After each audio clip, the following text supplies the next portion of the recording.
Megastar Sharon Cuneta sumimplang sa kanyang pangako para sa relasyon ni Piolo Pascual at Casey Concepcion. Well, ay naku naman talaga nga naman siguro nga naman ay pagod na itong si Megastar Sharon Cuneta sa kakaabang sa relasyon ni Papa P at Christina. At ito nga ang sinabi ni Megastar Sharon Cuneta na talaga nga namang hindi na siya papayag na basta na lang na magkaroon ng pagkakahiwalay sa relasyon ni Piolo at Casey. Siyempre, sumimplang man ang Megastar Sharon Cuneta sa unang pagkakataon ay nasisisiguro naman ni Megastar Sharon Cuneta na magbabagi rin siya balang araw sa kanyang pag-ibig para kay Papa P at Christina. Lahat ay maaaring mangyayari, lahat ay posibleng magkaroon lamang ng lamat, no, ang kanilang mga pangako na hindi magkakatuluyan si Papa P at Christina. Kaya ganoon na lang ang hinanakit sa puso ni Megastar ngayon dahil ang akala niya talaga ay maikasal at mabuo na ang sariling pamilya na talagang noon pa pinangarap ni Papa P at Christina. Laan sa pagmamahalang tunay ni Papa P at Christina at hindi na magbabago pa. Kung ano man ang kanilang mga pangako ay sinisiguro na kanilang mga tagahanga na mangyayari at posible na magaganap ang isang pag-ibig, lalo na't ngayon ay hindi na magbabago pa ang isang pag-ibig na talagang namang magkaroon ng gusot na talagang kaya naman ni Piolo at Casey na patunayan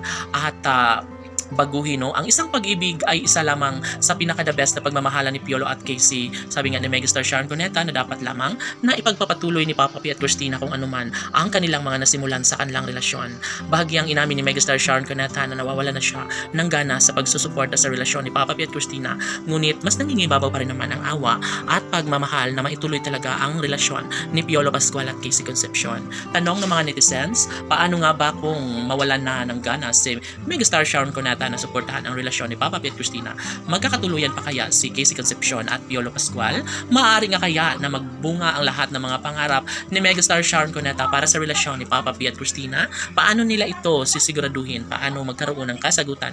Gayong sobrang magulo ngayon ang pagmamahala ni Papa P at Christina.